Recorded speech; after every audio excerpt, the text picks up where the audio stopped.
Hello বন্ধুরা, সবাই কেমন আছো? অনেক দিন পরে আবার আমি চলে এসেছি। আজকে রবিবারে দুপুরে আজকে মেনুতে কি ছিল দেখো। ইলিশ মাছ আনা হয়েছিল, সেটা তেলটা একটু ভাজা হয়েছে। ইলিশ মাছের তেল দিয়ে ভাত খেতে কার কার ভালো লাগে আমাকে জানিও।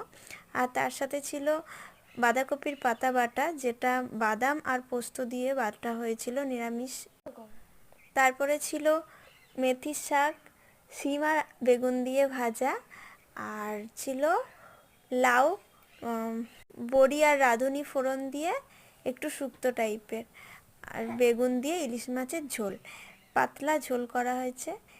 খেতে সবারই বলেছিল ভালো হয়েছে। তোমরা সবাই কেমন আছো? অনেক দিন পরে ফেরত এসেছি বলে আমার ভিডিওতে লাইক দিতে ভুলে যেও না, কমেন্টও করো কিন্তু। এরপরে চেষ্টা করব প্রতিদিনই ভিডিও দেওয়ার।